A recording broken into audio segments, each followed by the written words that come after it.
Bonjour à tous, aujourd'hui on va parler de système d'exploitation Android. Alors qu'est-ce que c'est Android? En fait, Android c'est un système d'exploitation pour les terminaux mobiles et il est le plus utilisé au monde. En 2014, 7 ans après son lancement, il équipait plus d'un milliard de smartphones. Riche d'un écosystème comptant 1,6 million d'applications disponibles via son magasin d'applications Google Play, l'OS mobile est le principal concurrent du système d'exploitation iOS d'Apple. C'est en juin 2007 qu'Android est lancé par Google après que le géant californien fait l'acquisition de la jeune pousse Android Inc. en 2005. Basé sur un noyau Linux, Android est distribué sous licence open source Apache. Google le met gratuitement à la disposition des fabricants de smartphones et de tablettes tactiles qui ont la possibilité de personnaliser son interface afin de pouvoir distinguer leurs produits de la concurrence. Passons maintenant à l'histoire d'Android.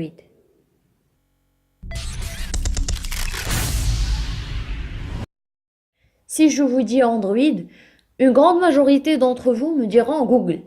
Vous avez raison à l'heure actuelle, mais l'histoire commence bien avant l'arrivée de la firme de Mountain View sur le système d'exploitation. En effet, tout a débuté avec une société américaine du nom d'Android justement, fondée en 2003. Celle-ci a été ensuite rachetée par Google 2 ans plus tard, en 2005. L'objectif premier était de développer un système d'exploitation qui permettrait à l'utilisateur d'interagir avec ce dernier. Vous le savez peut-être déjà, mais par le passé, chaque constructeur développait son propre système en partie. Dès lors, il était impossible de concevoir une application compatible sur tous les appareils, sans même parler des bibliothèques de développement fournies qui sont trouvées bridées afin que les secrets de fabrication des marques ne soient pas divulgués. Au premier mois de l'année 2007, la marque à la pomme a présenté une véritable révolution. C'est l'iPhone. C'est là que tout a basculé. Le système iOS se voulait moderne, bien en avance sur la technologie actuelle et l'annonce faite par Apple a été une grande claque pour les concurrents. Donc, comment aurait-il possible de faire mieux? Les différentes marques de téléphones y ont réfléchi. Et pour la première fois, ils se sont mis d'accord et de cet accord est née l'Open Handsets Alliance au mois de novembre de la même année. Concrètement, ils regroupaient par moins de 35 entreprises dont Google qui avaient suggéré le développement d'un système d'exploitation open source pour révolutionner le marché du mobile en proposant quelque chose de nouveau et balayer la concurrence Windows Mobile à l'époque et iOS surtout. À l'heure actuelle, le projet Android est un grand succès avec près de 85% de part de marché sur le secteur des nouveaux smartphones vendus. L'historique des versions d'Android, une véritable évolution. Le système de Google n'aurait pas connu un tel succès s'il était resté le même en 6 ans. C'est là que l'on voit la puissance d'un tel OS qui sut s'adapter aux besoins des utilisateurs à chaque version majeure et qui s'enrichit de nouveautés. Alors nous vous proposons de découvrir avec nous les débuts du système et ce qu'il est désormais. On va commencer par les premières versions d'Android 1.0 et 1.1. À la date de 22 octobre 2008, le premier smartphone sous Android débarque chez l'opérateur T-Mobile en Amérique, le HTC Dream ou HTC G1. Et savez-vous que sur celui-ci, il n'y a pas encore de clavier ou la gestion de multitouches et qui est indispensable de nos jours. La grande innovation pour cette première version d'Android fut la barre de notification au travers d'un menu déroulant qui regroupe plusieurs affichages pratiques et rapidement accessibles. Ce fut aussi l'application de Widget et de l'ancêtre de Google Play Store. C'est l'Android Market. Mais la boutique présentait un bon nombre de défauts par rapport à l'App Store, un très peu d'applications et l'absence de type de paiement. Alors, il aura fallu apprendre près d'1 an pour que tout cela soit corrigé.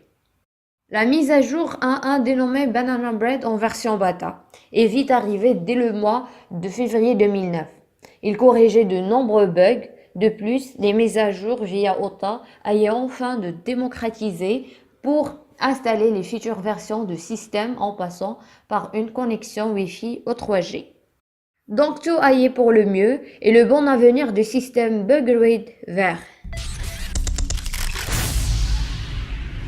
La mise à jour 1.5 Cupcake a été publiée le 30 avril 2009, améliorant l'interface graphique d'Android, et à partir de celui-ci, il était décidé de nommer les différentes versions de système avec les noms de gâteaux. Peut-être que les entreprises étaient commandes en suivant l'ordre alphabétique.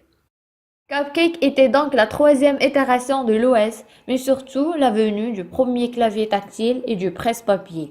Avant cela, il était impossible de faire copier-coller d'un texte. C'est dire combien cette version fut attendue. Enfin, c'est à partir de cette version 1.5 que vous pouviez enregistrer des vidéos sur votre smartphone, envoyer ceci directement sur YouTube ou Picasa et profiter de quelques ajouts mineux dans les contacts et le journal d'appel.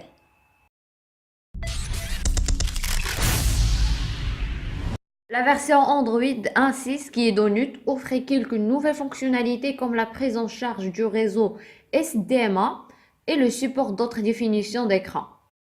Auparavant, il ne fallait compter que sur une définition maximale de 480 x 320 pixels au mode portrait et la mise à jour 1.6 aura permis de gérer toutes les définitions allant jusqu'à l'HD, avec une définition de 1280 x 720 pixels qui était un grand pas en avant pour le système. Cette version apportait également la fonction de recherche directement en local sur votre appareil Android en comptant également sur les recherches Internet grâce à Google Search. On se souviendra aussi de la mise à jour de l'Android Market qui offrait de nouvelles catégories comme les meilleures applications gratuites et les meilleures applications payantes, sans oublier l'appareil photo qui a été amélioré pour devenir plus confortable à l'utilisation. Google a frappé fort à la fin du mois d'octobre 2009 en publiant la version Android 2.0 qui est éclair, tandis que Motorola annonçait son téléphone Droid. Il aura surtout été possible grâce à cette mise à jour d'associer plusieurs comptes Google au même appareil. Celle-ci aura été majeure et aura apporté beaucoup de fonctionnalités intéressantes comme les suivantes: amélioration du clavier tactile, fond d'écran animé, prise en charge du Bluetooth 2.1, arrivée de Google Maps et des nouvelles fonctions pour l'appareil photo. La fonction Speech to Text fait également son entrée et introduit la synthèse vocale au sein du système d'Android.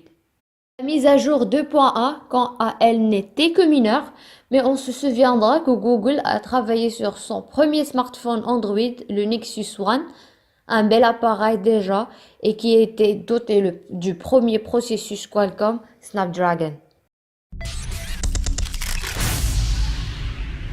Le 20 mai 2010 arrivait la version Android 2.2 qui est Froyo, qui a profité au Nexus One tout d'abord et ce fut à nouveau de belles améliorations pour le système open source. De nouveaux raccourcis ont été ajoutés à côté du lanceur d'applications, le téléphone et le navigateur natif. La mise à jour proposait également du nouveau pour la galerie avec une meilleure interface pour regarder vos photos, des effets de transition, ce qui rendait l'OS encore plus convivial.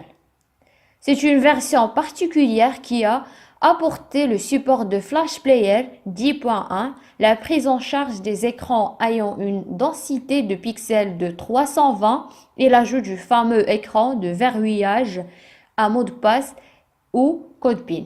Et arriva ce qui arriva, le 6 décembre de la même année, Google publie la version 2.3 Gingerbread.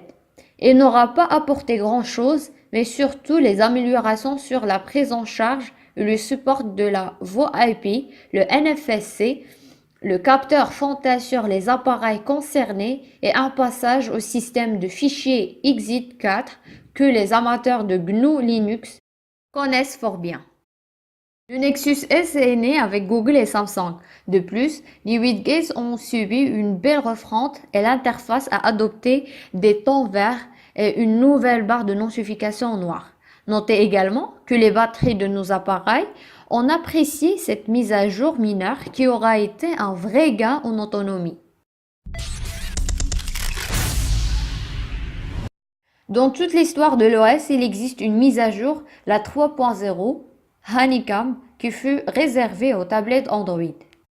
À cette époque, la société Motorola détenait l'exclusivité avec son smartphone Android et la version 2.0 du système.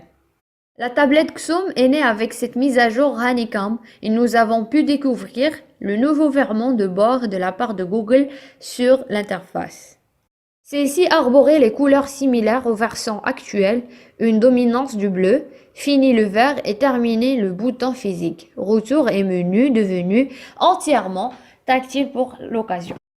Du côté des mises à jour suivantes, la 3.1 et la 3.2, on aura apprécié de pouvoir enfin redimensionner les 8 gates sur des pages, mais également le support de format FLAC pour les amoureux de la musique et la prise en charge des processus Qualcomm et des tablettes tactiles de 7 pouces. C'est le 19 octobre 2011 que l'histoire d'Android va atteindre son apogée presquement. L'arrivée de la version 4.0 Ice Cream Sandwich, compatible avec les smartphones et les tablettes, nous laisse rêveurs avec beaucoup de nouveautés tant attendues par les utilisateurs et quelques-unes que je vais vous citer tout de suite. Ajout de dictionnaire dans le clavier virtuel, application photo améliorée, rapidité de capture Quassim au mode rafale, capture d'écran native, consultation de son trafic data pour ne plus avoir dehors forfait à votre prochaine facture, écran de verrouillage repensé sous forme d'un cadenas qui permet de lancer les applications en raccourci. Mise à jour du navigateur, ouverture de plusieurs pages, navigateur privé. Prise en charge de l'enregistrement vidéo Full HD 1080 pixels. Jelly Bean est le dernier nom d'Android annoncé le 27 juin 2012 lors de Google. Le premier appareil équipé de la mise à jour 4.1 fut la Nexus 7. La tablette du Google commercialisée à partir du 13 juillet 2012 aux États-Unis. C'est une mise à jour qui fut très attendue et pour preuve, à l'heure actuelle, nos appareils sont encore équipés d'une version Jelly Bean de l'EOS. D'abord, le Project Battle a triplé la vitesse de rafraîchissement du système pour atteindre 16 millisecondes. Le système d'Apple avait donc bien du souci à se faire, n'étant plus de cela a été aussi réactif. Le 13 novembre 2012, sortait la version suivante Android 4.2, toujours une Jelly Bean.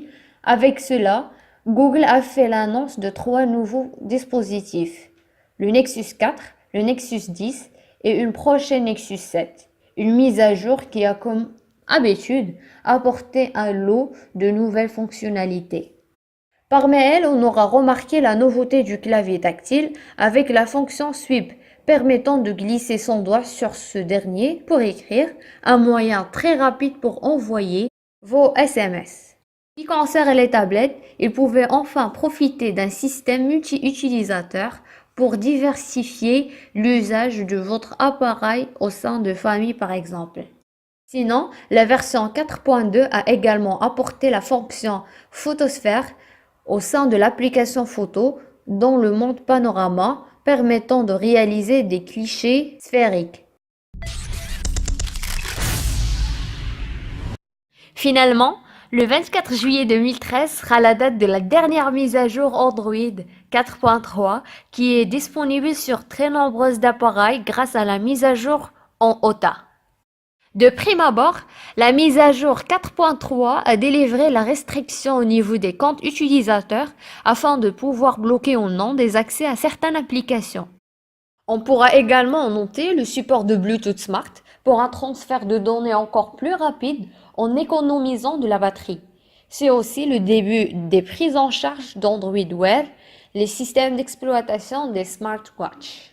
En plus de ça, l'OpenGL-IS 3.0 a été ajouté au système et permet la conception d'applications générant les images 3D, mais ciblant les terminaux mobiles ainsi que l'autocomplétion lors du remplissage de formulaires. De même, si vous avez suivi l'actualité, le dongle HDMI de Google ne vous sera pas inconnu. En fait, Chromecast permet de streamer le contenu multimédia directement sur son téléviseur. Et enfin, n'oublions pas le service Play Game qui permet de jouer en ligne et défier vos amis dans vos parties de jeux vidéo. Avec Android KitKat, la fameuse version 4.4, Google se renforce encore sur la branche 4.x. Le système est annoncé le 31 octobre 2013, d'abord sur tout nouveau Nexus 5, puis sera déployé sur les autres terminaux. Il s'agit encore aujourd'hui de l'une des versions d'Android les plus couramment utilisées. Google a très tôt annoncé son intention de faire migrer un maximum d'appareils vers cette version d'Android. La fragmentation est en fait un des ennemis majeurs de systèmes d'exploitation.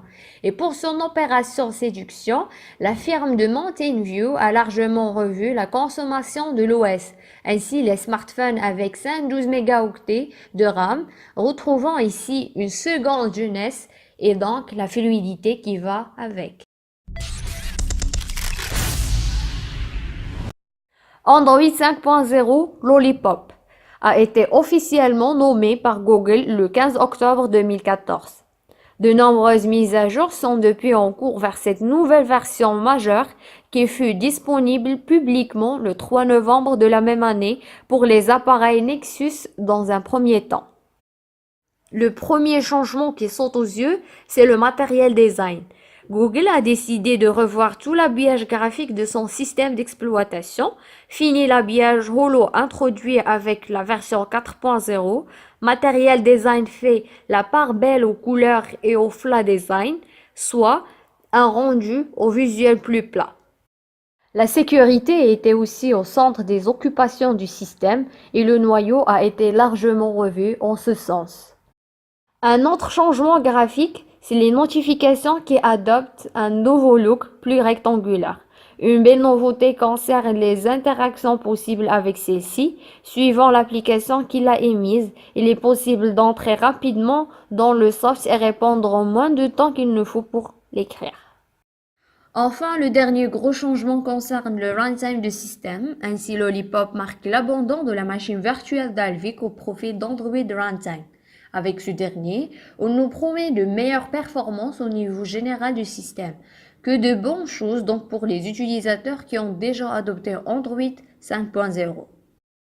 Et la suite va poursuivre sur tous les efforts déjà entrepris. Android 5.1 a déjà été remarqué sur plusieurs appareils dans le monde. Il s'agit de la prochaine étape à venir pour nos chers smartphones et tablettes vivement.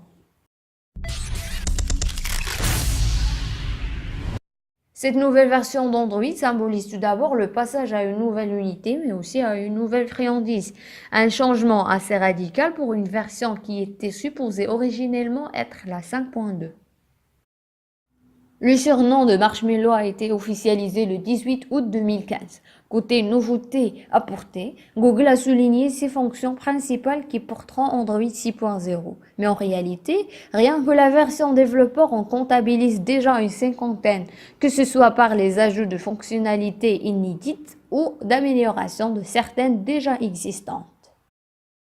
Premièrement, une amélioration permet d'accéder à Google Now depuis l'écran de déverrouillage. Le support de Google Now a également été revu et optimisé par le Now on Tap, vous est donnant l'accès depuis n'importe quel écran après l'activation de l'option appuyée sur l'écran pour afficher Google Now. Il vous est également possible de supprimer des applications en sélectionnant directement les icônes. Android Nougat, c'est la 7e version du système d'exploitation Android, annoncée par Google lors d'un événement exceptionnel à Montélimar. Cette mise à jour propose plusieurs nouvelles fonctionnalités. On commence par un des plus grands changements de multi-fenêtres disponibles nativement sur Android Nougat. Cela permet d'avoir deux applications en même temps sur l'écran. Il y a des mises à jour dits transparentes, ça veut dire qu'ils se font sans que l'utilisateur ne s'en aperçoive. Il faut juste redémarrer l'appareil. Au niveau des optimisations, on remarque un multitâche toujours plus intelligent qui ferme les applications que vous n'utilisez plus depuis un moment. Normalement, seulement les 7 derniers seront disponibles. Le mode dose est également surboosté, gagnant en intelligence également. On note aussi l'arrivée de la fonction Data Server qui permet d'économiser encore plus de data. Pour parler plus techniquement, il faut savoir que cette version est passée à l'OpenJDK pour éviter de nouveaux procès avec Oracle. Il supporte aussi la nouvelle API Vulkan permettant de meilleurs graphismes dans les jeux vidéo tout en consommant moins.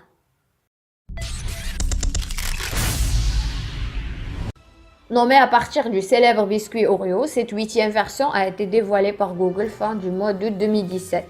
Malgré quelques bugs de lancement plus ennuyeux, cette nouvelle mise à jour propose d'intéressantes nouveautés comme 70 nouveaux emojis, le Picture-in-Picture, la gestion multitâche et le démarrage rapide, une meilleure gestion des notifications.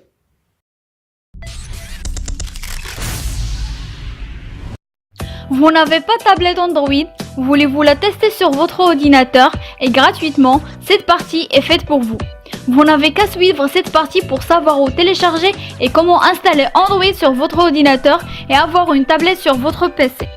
Vous allez découvrir les étapes à suivre pour installer Android sur une machine virtuelle fournie par VirtualBox. Et pour ça, on va commencer par télécharger le VirtualBox. Pour installer VirtualBox, on va télécharger l'installeur à partir du site www.virtualbox.org/wiki/download.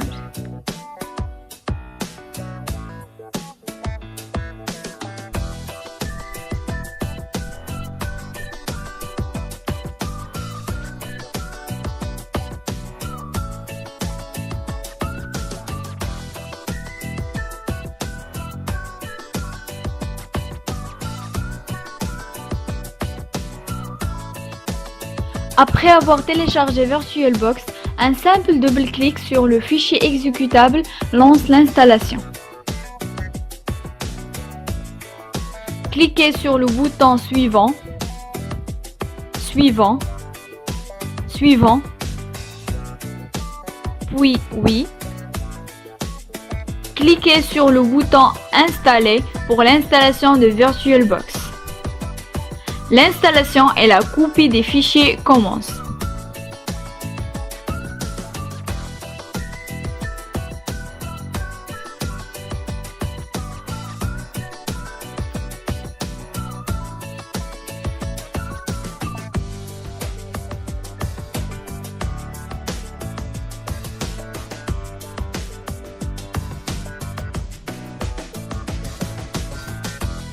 Cliquez sur le bouton terminer. L'installation de VirtualBox est maintenant terminée.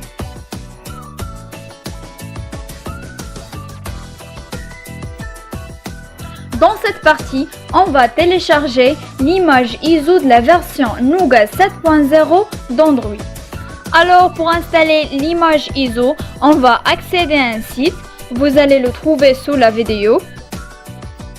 Et voilà, l'installation va commencer automatiquement. On va passer maintenant à la création d'une nouvelle machine virtuelle. Une fois ouvert le VirtualBox, cliquez sur le bouton Nouvelle. Choisissez un nom pour votre machine, par exemple Android. Mettez Linux comme système d'exploitation et Order Linux pour la version système. Cliquez sur le bouton suivant. Mettez la valeur 256 pour la mémoire à allouer à la machine virtuelle. Puis cliquez sur le bouton suivant. Cliquez sur le bouton Créer. Laissez les paramètres comme ils sont et cliquez sur le bouton suivant. Cliquez sur le bouton suivant. Personnellement, j'ai pas assez d'espace sur mon disque dur, j'ai mis 1 Go. Cliquez sur le bouton Créer.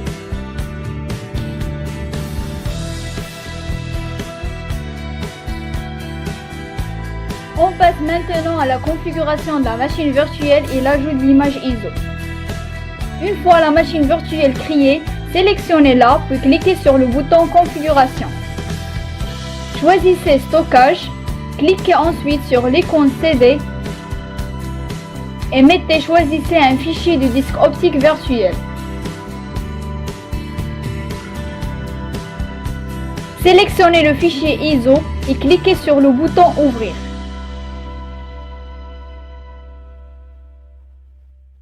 Une fois le fichier importé, cliquez sur le bouton OK pour fermer la fenêtre. Et pour commencer votre installation, vous n'avez qu'à démarrer la machine virtuelle en cliquant sur Démarrer.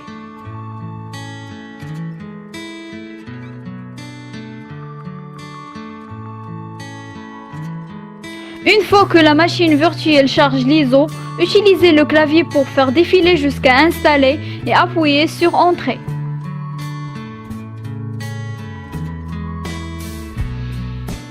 Choisissez Créer et modifier les partitions.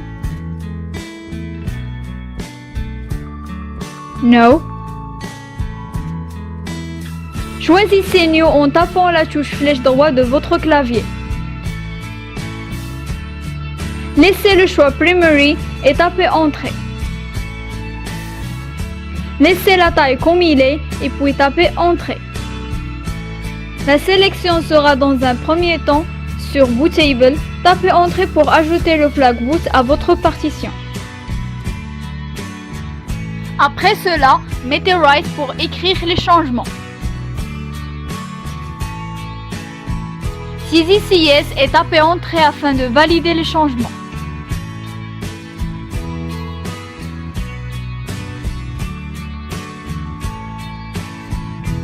Une fois qu'il est terminé, mettez en surveillance l'option Quitter et appuyez sur Entrée. Sélectionnez la partition que vous venez de créer pour installer Android et appuyez sur Entrée. Sélectionnez XT4 pour formater la partition. Mettez en surveillance Oui et appuyez sur Entrée.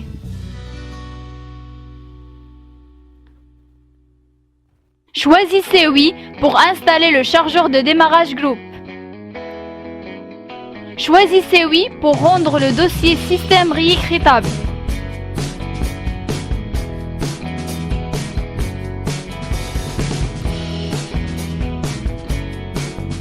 Choisissez Run Android.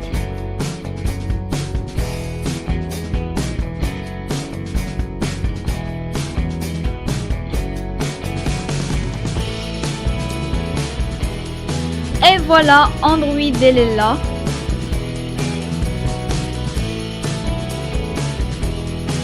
On peut utiliser la barre de recherche de Google.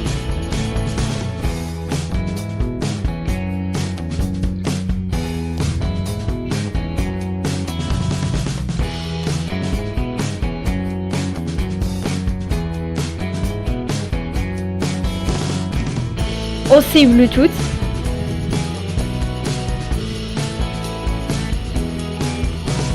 C'est tout à fait comme Android sur notre tablette ou smartphone.